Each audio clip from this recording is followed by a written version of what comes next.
রাব্বুল আলামিন ইরশাদ করেছেন, ওয়াহুয়াল্লাযী জাআলাল লাইলা ওয়ান নাহারা খিলফা লিমান আরাদা আন ইয়াযযাক্কারা আও আরাদা শুকুরা।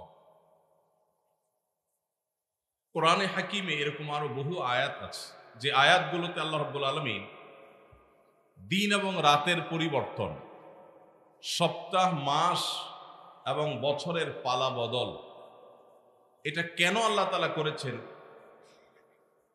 তার রহস্য, তার কারণ আল্লাহ তাআলা উল্লেখ করেছেন। যে কয়েকটি জায়গায় আল্লাহ রাব্বুল আলামিন দিন এবং রাতের পরিবর্তন, মৌসুম এবং ঋতুর পালাবদল, বছর এবং সময়ের পরিবর্তন, পালাবদল, এগুলোর কথা উল্লেখ করেছেন, তার প্রায় সবগুলো জায়গাতেই ঘুরে ফিরে আল্লাহ রাব্বুল আলামিন এটিকে বুদ্ধিমান মানুষদের শিক্ষা গ্রহণ করবার উপায়, মাধ্যম, উপকরণ এবং আল্লাহ রাব্বুল আলামিনের এই নিয়ামত পেয়ে আল্লাহর শুকরিয়া আদায় করা, উপদেশ গ্রহণ করা, এগুলোকে এই দিন এবং রাত, সময়ের পালাবদল এবং পরিবর্তনের কারণ হিসেবে আল্লাহ তাআলা উল্লেখ করেছে। আজ থেকে কয়েক হাজার বছর আগে ইরানের অগ্নি পূজকদের মাথায় আসলো বছরের প্রথম দিন, সেটাকে তারা ফার্সিতে তারা নওরোজ বলতো, মানে নতুন দিন। এই নওরোজ বা নাইরোজ, এই বছরের প্রথম দিনকে অগ্নি পূজকেরা, প্রকৃতি পূজারীরা, পেগানরা, তারা বিশেষভাবে পুজো অর্চনা এবং উৎসব হৈহুল্লোড় করে কাটাতো। কেন কাটাতো? কারণ তারা মনে করত, তারা বিশ্বাস করত, বছরের প্রথম দিনটিতে আনন্দ উৎসব এবং হৈহুল্লোড় করে যদি কাটানো যায়, তো প্রথম মুহূর্ত, প্রথম দিনটাকে উৎসব এর মাধ্যমে কাটালে সারা বছর ভালো থাকা যাবে, সুখে থাকা যাবে, স্বাচ্ছন্দ্যে থাকা যাবে, উৎসবে থাকা যাবে। এই ভুল বিশ্বাস এবং এই কুসংস্কারাচ্ছন্ন আকীদার উপর ভিত্তি করে সেই অগ্নিপূজকেরা তারা বছরের প্রথম দিনকে উৎসবের সময় এবং উপলক্ষ হিসাবে স্থির করল। এটা ছিল আজ থেকে বহু হাজার বছর আগের ঘটনা। এটার শুরু এবং উৎপত্তি হলো ইরান থেকে। এরপর বহুকাল পর খ্রিস্টানরা এই কালচারটাকে ধারণ করল। তারা তাদের যে খ্রিস্টীয় বর্ষ, সেই খ্রিস্টীয় সন বা সালকেও তারা ওই অগ্নিপূজকদের যে সাল ছিল, সন ছিল, সেটার মতো করে এটার প্রথম দিনকে, প্রথম মুহূর্তকে তারা উদযাপন করা শুরু করল। আজ সেই উদযাপন আমাদের মুসলমান সমাজেও এসে পড়েছে। তার নাম হলো 31st নাইট। এই 31st নাইটের এই কালচার, এটা এসেছে অগ্নিপূজকদের কাছ থেকে, খ্রিস্টানদের ঘাড় হয়ে এখন সেটা মুসলমানদের সমাজেও বসবাস করছে, টিকে আছে। 31st নাইটের যে কালচার এবং সংস্কৃতি, এই সংস্কৃতির মূল থিমটা হলো সেই অগ্নিপূজকদের থিম, অর্থাৎ বছরের প্রথম মুহূর্ত, এই সময়টাকে যখনই রাত 12টা 1 মিনিট হবে, 31শে ডিসেম্বর, 31st নাইট, 31 ডিসেম্বর রাত 12টা পার হয়ে যখন 12টা 1 হয়ে যাবে, তখনই সব পটকা ফুটিয়ে, আতশবাজি করে, ফানুস উড়িয়ে, হৈ হুল্লোড় করে, গান বাজনা করে, উৎসব করে, ফুর্তি করে এই মুহূর্তকে কাটিয়ে তারা সারা বছর ভালো থাকতে চায়, উৎসবে থাকতে চায়, খুশিতে থাকতে চায়। এই চিন্তাধারা, এই ধ্যান ধারণা এসেছে অগ্নিপূজকদের কাছ থেকে। আমরা মুসলমানের সন্তান, মুহাম্মদুর রাসূলুল্লাহ সাল্লাল্লাহু আলাইহি ওয়াসাল্লামের উম্মত, তার অনুসারী। আল্লাহর লাখ কোটি শুকর, আল্লাহ তাআলা এরকম কুসংস্কারাচ্ছন্ন, অযৌক্তিক, হাস্যকর, বাস্তবতা বিবর্জিত বিশ্বাস এবং কুসংস্কার থেকে আল্লাহ তাআলা আমাদের মুসলমানদেরকে হেফাজতে রেখেছেন, আলহামদুলিল্লাহ। আল্লাহ রাব্বুল আলামিন রাত এবং দিনের পরিবর্তন, বছরের মাসের পালাবদল করেন, মানুষ যাতে শিক্ষা গ্রহণ করে যে মানুষের পৃথিবীতে বেঁচে থাকার জন্য রাতের প্রয়োজন যেমন আছে, দিনের প্রয়োজন আছে, ঋতুর পরিবর্তনের প্রয়োজন আছে। এই সবগুলো মানুষের প্রয়োজনে আল্লাহ তাআলা দিয়েছেন। মানুষ সেখান থেকে শিক্ষা গ্রহণ করবে, দার্স হাসিল করবে, সেখান থেকে মানুষ আল্লাহ রাব্বুল আলামিনের কৃতজ্ঞতা আদায় করবে। এই জন্য আল্লাহ তাআলা এগুলো দিয়েছে। আল্লাহ তাআলা বছরের পালাবদল এজন্য দেননি যে মানুষ সেটাকে ফুর্তি করবে, উৎসব করবে, উৎসব এবং ফুর্তি করে কাটাবে। ভাইয়ের আমার, সবচেয়ে দুর্ভাগ্যের ব্যাপার, সবচেয়ে হাস্যকর ব্যাপার হলো আজকের পৃথিবীতে যারা নিজেদেরকে বিজ্ঞান মনস্ক দাবি করে, যে মানুষগুলো নিজেদেরকে বিজ্ঞান এর অনুসারী মনে করে, সেই মানুষগুলো সেই হাজার হাজার বছর আগের অগ্নিপূজকদের সেই হাস্যকর এবং মিথ্যা বাস্তবতা বিবর্জিত বিশ্বাসকে তারা ধারণ করে আছে। বছরের প্রথম মুহূর্তকে আনন্দ উৎসব করে, হই হুল্লোড় করে, ফুর্তি করে, আতশবাজি করে, ফানুস উড়িয়ে কাটালে যদি মানুষ ভালো থাকে, সারা বছরটা যদি ভালো যায়, তাহলে প্রতিদিন সকালে, নতুন দিনের ভোরে, নতুন মাসের শুরুতে, নতুন সপ্তাহের শুরুতে, যে কোনো নতুন কিছুর শুরুতে মানুষ এভাবে ভালো উৎসব করে, ফুর্তি করে, আনন্দ করে, হই হুল্লোড় করে কাটিয়ে তারা সারা মাস, সারা সপ্তাহ ভালো থাকতে পারত। বছরের প্রথম মুহূর্ত আনন্দ উৎসব করলে সারা বছর ভালো থাকা যায়। এটা কি সত্য না মিথ্যা? এর কোনো বৈজ্ঞানিক ভিত্তি আছে? এর কোনো শরঈ ভিত্তি আছে? নাই। আল্লাহ রাব্বুল আলামিন আমাদেরকে সেই দ্বীনের অনুসারী করেছেন, যে দ্বীনে প্রতিদিনের সকালকে আমরা আল্লাহর জিকিরের মাধ্যমে উদযাপন করি। আলহামদুলিল্লাহ। আল্লাহ তাআলা আমাদেরকে সেই দ্বীনের অনুসারী করেছেন, যে দ্বীনের প্রত্যেক শুরুকে আমরা আল্লাহর নাম দিয়ে উদযাপন করি, শুরু করি, সূচনা করি। আল্লাহ রাব্বুল আলামিন এই সমস্ত কুসংস্কার থেকে আমাদেরকে, আমাদের সমাজকে হেফাজত থাকার তৌফিক দান করুন। ভাইরা আমার, যার আগমন আনন্দের কারণ হয়, যার আগমন আনন্দের কারণ হয়, তার বিদায় বেদনার কারণ হয়। ঠিক না বেঠিক? এই উসুল, এই মূলনীতির সাথে আপনারা কি একমত না দ্বিমত?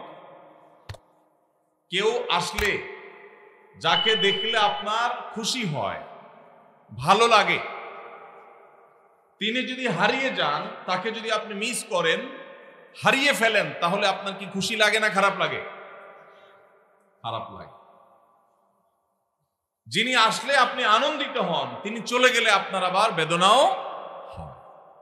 এই উসুল ঠিক আছে না বেঠিক? ঠিক। নতুন বছর এটা আসলে যদি আমাদের খুশি হতে হয়, উৎসব করতে হয়, হই হুল্লোড় করতে হয়, আতশবাজি করতে হয়, ফানুস উড়াতে হয়, পটকা ফুটাতে হয়, গান বাজনা করতে হয়, তাহলে বছরের, নতুন বছরের আগমন যদি আনন্দের কারণ হয়, যেই 12টা 1 মিনিটে নতুন বছরকে তুমি বরণ করেছো হে যুবক, তার 1 মিনিট আগেই তো একটি বছর পরিসমাপ্ত হয়েছে, বিদায় নিয়েছে। বছরের আগমন যদি তোমার আনন্দের কারণ হয়, তাহলে বছরের বিদায় কেন তোমার বেদনার কারণ হয়নি? বছরের আগমনে তুমি যে হাসছো, আনন্দ করছো, কই তোমাকে তো বছরের বিদায়ে কাঁদতে দেখিনি। তোমার এই ইলজিক্যাল, তোমার এই অযৌক্তিক, তোমাদের এই হাস্যকর বাস্তবতা বিবর্জিত এই চেতনা, এই বিশ্বাস, এই কালচার, এই সংস্কৃতি, এটা এ মাটির নয়, এ মাটির মানুষের নয়। এখানকার মানুষের কালচার এবং সংস্কৃতির সাথে এই 31st নাইটের কোন চুল পরিমাণ সম্পর্ক নাই। কিন্তু দুর্ভাগ্যের বিষয়, গত কয়েক বছর, বেশ কয়েক বছর ধরে আমাদের দেশে এই 31st নাইটের এই কালচারকে আমদানি করা হয়েছে, স্টাবলিশ করা হয়েছে, প্রতিষ্ঠিত করা হয়েছে, এটাকে নার্সিং করা হয়েছে, এটাকে পরিপালন করা হয়েছে, এটাকে নানাভাবে প্রচার করা হয়েছে, প্রচারণা করা হয়েছে, সমাজের রন্ধ্রে রন্ধ্রে এটাকে ছড়িয়ে দেওয়া হয়েছে। ঢাকা শহরে, চট্টগ্রাম শহরে, ময়মনসিংহ শহরে, খুলনা শহরে, বড় বড় শহরগুলোতে, এমনকি গ্রামেও 31st নাইটে 31শে ডিসেম্বর রাত 12টা 1 মিনিটে যে দৃশ্য দেখা যায়, সেটা কোনো মুসলমান সমাজে কখনো শোভনীয় হতে পারে না। ভাইরা আমার, আমরা পলিটিক্যাল ফ্যাসিজমের কথা বলি, রাজনৈতিক ফ্যাসিস্টদের কথা বলি, আমরা কালচারাল ফ্যাসিস্টদের কথা বলি না।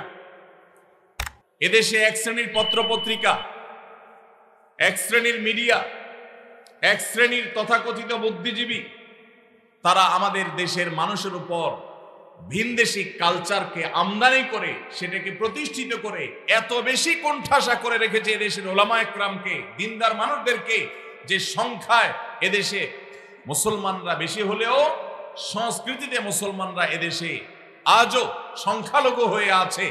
আমরা সংখ্যাতে অনেক বেশি হলেও আমাদের কালচারে, আমাদের সংস্কৃতিতে আমরা সংখ্যালঘুর মতো। আমাদের উপরে চাপিয়ে দেওয়া হচ্ছে ভিনদেশী সংস্কৃতি। এই 31st নাইটের এই কালচারকে নানাভাবে দেখবেন পত্রপত্রিকাতে, এক শ্রেণী মিডিয়াতে এটাকে আমাদের সমাজে প্রতিষ্ঠিত করা হয়েছে এবং এখনো হচ্ছে। সময় এসেছে এই অনাচারের বিরুদ্ধে আমাদের তীব্র প্রতিবাদ গড়ে তোলার। বেশি দিন আগের কথা নয়, মাত্র 2 বছর আগে ঢাকার 2টি মর্মান্তিক ঘটনা আমাদের চোখের পানি এনে দিয়েছে। তার একটি হলো মায়ের কোলে থাকা দুধের শিশু 31st নাইটের বিকট আওয়াজে, পটকার বিকট আওয়াজে, আতশবাজির বিকট আওয়াজে সে দুধের শিশু মারা গিয়েছিল। বিষয়টা আদালত পর্যন্ত গড়িয়েছিল, কিন্তু বিচারহীনতার এই দেশে ওই ঘটনার দায় কাউকে নিতে দেখা যায়নি, কাউর কোনো দোষী সাব্যস্ত করতে দেখা যায়নি। ঠিক একই সাথে আরেকটি মর্মান্তিক ঘটনা ঘটেছিল, তা হলো একজন অসহায় নারী, তিনি তার সারা জীবনের সঞ্চয়কে একত্র করে ছোট্ট একটা প্লাস্টিকের কারখানা করে নিজ বাড়িতে প্লাস্টিকের আসবাবপত্র তৈরি করে ছাদের উপর সেগুলো মেলে রেখেছিলেন। এই 31st নাইটে আতশবাজির আগুন উড়ে এসে তার ছাদের উপর থাকা সেই প্লাস্টিকের উপরে পড়ে তার সমস্ত প্লাস্টিকগুলোকে পুড়ে ছাই করে ফেলেছে। এই যে মায়ের কোলে থাকা শিশুর মৃত্যু, আরেকজন অসহায় নারী উদ্যোক্তার সর্বস্ব হারিয়ে যাওয়া, আতশবাজির আগুনকে অপরাধীর কাঠগড়ায় দাঁড় করিয়ে চিরতরে নিষিদ্ধ করার বিচার করবার জন্য এই 2টি ঘটনা কি যথেষ্ট নয়? কিন্তু ভাইরা, প্রতি বছর প্রশাসনের ভাইরা, পুলিশ, বিভিন্ন সেক্টরে যারা আইন শৃঙ্খলা রক্ষা করার দায়িত্বে নিয়োজিত আছেন, তারা প্রতি বছরই প্রায় এই আহাজারি করেন যে 31st নাইট উপলক্ষে কোনো প্রকার পটকা ফুটানো যাবে না, আতশবাজি করা যাবে না, ফানুস উড়ানো যাবে না। প্রতি বছরই তারা হাহাকার করেন, আর্তনাদ করেন। এই বছরও তারা ইতিমধ্যে ঘোষণা জারি করেছে যে 31st নাইট উপলক্ষে কোনো ফানুস উড়ানো যাবে না, কোনো আতশবাজি চলবে না, কোনো পটকা উড়ানো চলবে, বাজানো চলবে না। কিন্তু কে শুনে কার কথা? ঢাকার মতো, চট্টগ্রামের মতো এবং অন্যান্য বড় বড় জেলা শহরগুলো যেগুলো আছে, এই সমস্ত শহরের মতো যেই জায়গাগুলোতে বৈদ্যুতিক তার আমাদের মাথার উপরে জালের মতো বিছানো আছে, এই আতশবাজির আগুন যেই কোনো সময়, যেই কোনো এলাকায় শত শত হাজারো মানুষের আগুনে পড়ে ছাই হওয়ার কারণ হওয়ার আগেই এই 31st নাইটের এই অপসংস্কৃতিকে ঝেঁটিয়ে আমাদের সমাজ থেকে বিদায় করতে হবে। ভাইরা আমার, সংস্কৃতির উৎপত্তি হলো ধর্ম। সংস্কৃতি কখনো অঞ্চল ভিত্তিক হয়, ভাষা ভিত্তিক হয়, ধর্ম ভিত্তিক হয়, কিন্তু এই 31st নাইটের এই কালচার, এটা কোনো ধর্মের মানুষের ধর্মীয় কালচার নয়, এটা এই মাটি এবং এই দেশেরও কালচার নয়। তাহলে ভিনদেশী এই কালচারকে যারা পরম আদরে, পরম যত্ন করে এটাকে লালন পালন করেছে, আরেকটি কালচার আসছে 14ই ফেব্রুয়ারি। এই সমস্ত কালচারগুলোকে সমাজে প্রতিষ্ঠিত করা হয়েছে অত্যন্ত সূক্ষ্মভাবে, আমরা অনেকে টেরও পাই নাই। ভাইরা আমার, বিনোদনের নামে, নাটক সিনেমার নামে এই দেশে বিবাহ বহির্ভূত হারাম সম্পর্ক, যেটা এই দেশে আইনত অপরাধ, এদেশের মানুষের ধর্মীয় বিশ্বাসে যেটি অপরাধ, প্রচলিত আইনে যেটা অপরাধ, সেটাকে বৃদ্ধাঙ্গুলি দেখিয়ে প্রতিনিয়ত নাটক সিনেমাতে বিবাহ বহির্ভূত সম্পর্ককে নানাভাবে প্রমোট করা হয়েছে, এটাকে নানাভাবে প্রতিষ্ঠিত করা হয়েছে। বিষয়টা এখন কোন পর্যায়ে গেছে? সোশ্যাল মিডিয়াতে যারা বিচরণ করেন তারা জানেন। বিষয়টাকে এমন পর্যায়ে নিয়ে যাওয়া হয়েছে যে আজকের ছেলেমেয়েরা, মুসলমানের সন্তানরা বফ গফ, বয়ফ্রেন্ড গার্লফ্রেন্ড বলে পরিচয় দিতে ন্যূনতম কোনো হেজিটেশন, ন্যূনতম কোনো অস্বস্তি বা ন্যূনতম কোনো লজ্জা বা কুণ্ঠা বোধ করে না। স্বামী স্ত্রী পরিচয় দেওয়াটা মানুষের জন্য যেমন স্বাভাবিক ব্যাপার, তার চাইতেও বেশি স্বাভাবিক হয়ে গেছে এখন এই তথাকথিত বফ গফ এই পরিচয় দেওয়াটা। এই জিনিসটা এমনি এমনি হয়ে যায় না। এই সমাজের শত্রুরা যারা কিছু হলে বিদেশে পাড়ি জমাবে, সরকারের ঊর্ধ্বতন কর্তৃপক্ষের সাথে বসা এক বৈঠকে বলেছিলাম, দেখেন ভাই, কিছু হলে অনেকে চলে যাবে ভারতে, অনেকে চলে যাবে আমেরিকায়, আমরা হুজুররা এদেশের মাটি ছেড়ে কোথাও যাব না ইনশাআল্লাহ। আপনারা কেউ ভারতে যাবেন, কেউ আমেরিকায় যাবেন, কেউ ইংল্যান্ডে যাবেন, কেউ ইউরোপে যাবেন, আপনাদেরকে ওয়েলকাম গোটা পৃথিবী করবে, আমাদেরকে কেউই ওয়েলকাম করবে না। কেউ তো করবে না, এমনকি সৌদি বা মিডল ইস্টও আমাদেরকে ওয়েলকাম করবে না। আর ওয়েলকাম করুক বা না করুক, এই মাটি ছেড়ে এদেশের মুসলমানরা পৃথিবীর কোথাও যাবে না। এই মাটিকে নষ্ট করতে আপনাদেরকে দেওয়া হবে না। আপনারা এই মাটি নষ্ট করবেন, করে এরপরে বিদেশে পাড়ি জমাবেন, এ দেশকে লুট করে নিয়ে চলে যাবেন, এরপরে বিদেশে গিয়ে স্বামী সন্তান নিয়ে বেঁচে থাকবেন। এটা আমরা মুসলমানরা ইনশাল্লাহ হতে দেব না। আমাদের এই সমাজকে নষ্ট করে সেখানে যুবকদেরকে চরিত্রহীন করে তাদের কাছে জেনা বেবিচারকে ডালভাত করে দেওয়ার জন্য এদেশের যে সমস্ত নাটক সিনেমাগুলোর দায় আছে, বিবাহ বহির্ভূত সম্পর্কের কারণে যত বাবা মার অবাধ্যতার ঘটনা ঘটেছে, যত অসামাজিক কার্যকলাপ হয়েছে, যত ভ্রূণ হত্যা হয়েছে, যত গর্ভপাত, অবৈধ গর্ভপাতের ঘটনা ঘটেছে, যত আত্মহত্যার ঘটনা ঘটেছে, যত শিক্ষার্থীর শিক্ষা জীবন ধ্বংস হয়েছে, ক্যারিয়ার ধ্বংস হয়েছে, তার সবগুলোর জন্য এই দেশে এই বিবাহ বহির্ভূত সম্পর্ককে নাটক সিনেমার নামে, নোবেল উপন্যাসের নামে যারা প্রতিষ্ঠিত করেছে, তারা এই সমস্ত অপরাধগুলোর জন্য দায়ী এবং তাদের বিচার হওয়া উচিত। আজ আমার মুসলমানের সন্তান, আমার যুবক ভাই, সে তার হারাম সম্পর্ক আছে কোনো মেয়ের সাথে, সে পরিচয় দিতে তার ন্যূনতম কুণ্ঠা হয় না। এক সময় কুণ্ঠা হতো, এর দায় আরেকটি জায়গায় গিয়ে পড়ে, সেটা হলো শিক্ষার নামে পাঠ্যপুস্তকের মধ্যে বিবাহ বহির্ভূত সম্পর্ককে স্বাভাবিককরণের একটা প্রচেষ্টা গত কয়েক বছর ধরে চলে আসছে। এটা নিয়ে আমরা কাজ করেছি। বছর দুয়েক আগে একবার সরকারের একটা এজেন্সির সাথে একটা দীর্ঘ বৈঠক হয়েছিল আমার এ বিষয়ে। সেখানে নোট নিয়ে গিয়েছিলাম, বলেছিলাম, ভাই বলেন, মুসলমান তো বটে, এদেশের হিন্দু, এদেশের খ্রিস্টান, এদেশের বৌদ্ধ, এদেশের যে কোনো ধর্মের মানুষের অনুসারীরা, তারা কি বিবাহ বহির্ভূত সম্পর্ককে অ্যাপ্রিসিয়েট করে কি করে না, এটার উত্তর আমাকে দেন। এদেশের সকল ধর্মের মানুষ বৈবাহিক উপায়ে তারা সংসার করতে, পারিবারিক ব্যবস্থাপনা গড়ে তুলতে তারা অভ্যস্ত। এই কালচারটাই হলো এই মাটির কালচার। এই মাটিতে বিদেশিদের বস্তাপচা সস্তা কালচার আমদানি করে আমার তরুণদের চরিত্রকে নষ্ট করবার অধিকার আপনাদেরকে কে দিয়েছে? দুর্ভাগ্যজনক হলেও সত্য, আজ পাঠ্যপুস্তকগুলোতে শিক্ষার নামে আমরা দেখেছি গত বহু বছর ধরে আমাদের তরুণ তরুণীদেরকে, আমাদের কিশোর কিশোরীদেরকে অবৈধ সম্পর্ক করবার জন্য তাদেরকে নানাভাবে প্ররোচনা দেওয়া হয়েছে, তাদেরকে নানাভাবে উৎসাহিত করা হয়েছে।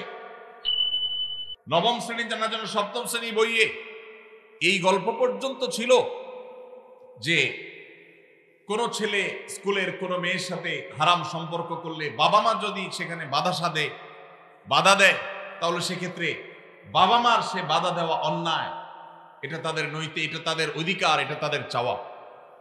পশ্চিমাদের অনেক ভালো দিক আছে, তারা জ্ঞানে বিজ্ঞানে অবকাঠামোতে অনেক কিছুতে তারা আমাদের চাইতে এগিয়ে আছে, কিন্তু পরিবার ব্যবস্থাপনায় তারা আমাদের থেকে কতটা পিছিয়ে আছে?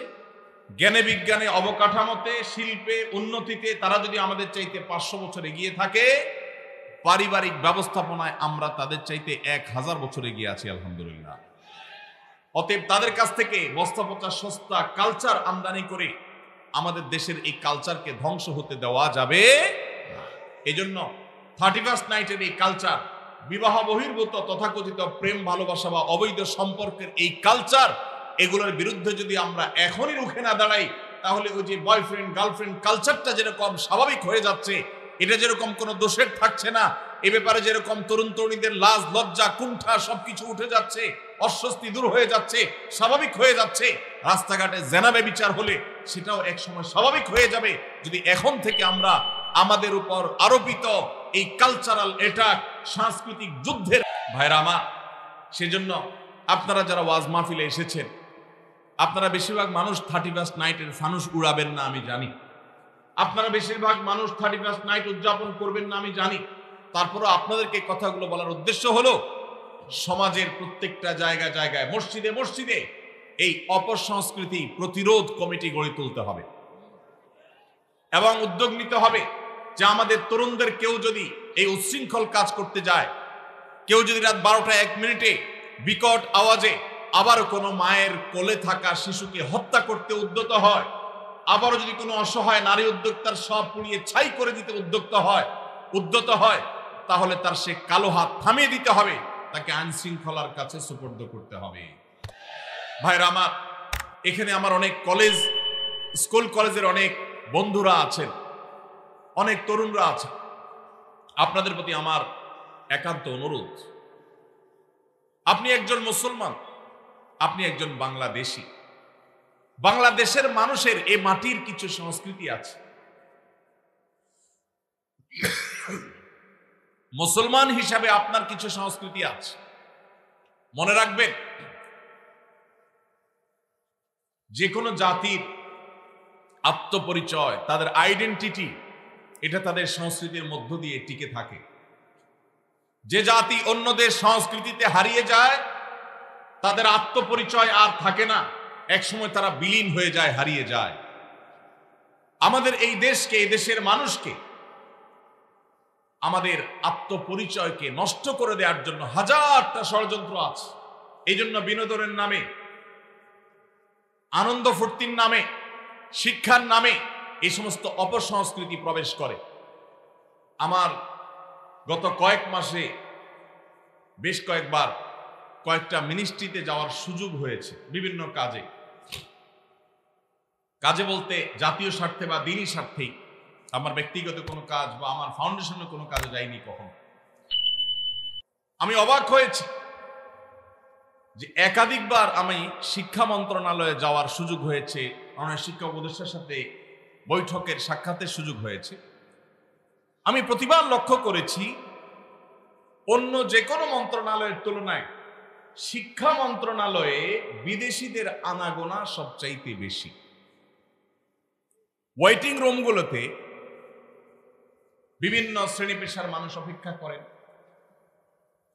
সরকারের দায়িত্ব পালনরত মন্ত্রী বা উপদেষ্টাদের সাথে সাক্ষাতের জন্য অনেকেই যান, কিন্তু আমি বিস্মিত হয়েছি, যতবার আমি ঢু মেরেছি বা গিয়েছি শিক্ষা মন্ত্রণালয়ে, আমি লক্ষ্য করেছি আমার দেশি ভাইদের চাইতে ভিনদেশীদের আনাগোনা কোনো অংশে কম না, বরং কোনো কোনো ক্ষেত্রে চোখে পড়ার মতো বেশি। আমার প্রশ্ন হলো, আমার দেশের ছেলেমেয়েরা কি পড়বে না পড়বে এটা নিয়ে বিদেশিদের এত মাথা ব্যথার কারণটা কি? তারা আমাদের সন্তানদের মগজ ধোলাই করার জন্য তাদের এজেন্ডা বাস্তবায়ন করতে চায়। এক শ্রেণীর মিডিয়া, এক শ্রেণীর বুদ্ধিজীবী বিদেশিদের টাকা খেয়ে, তাদের কাছ থেকে বিভিন্ন ফান্ড পেয়ে সেগুলোকে হালাল করার জন্য আমাদের সন্তানদের মনে, মননে, মগজে, চিন্তায়, চেতনায় বিষ ঢুকিয়ে দিতে চায়। আর সে বিষ আজ বিষাক্ত করে আমাদের সন্তানদের চরিত্রকে নষ্ট করে ফেলেছে। আমি একটা কথা প্রায় বলি,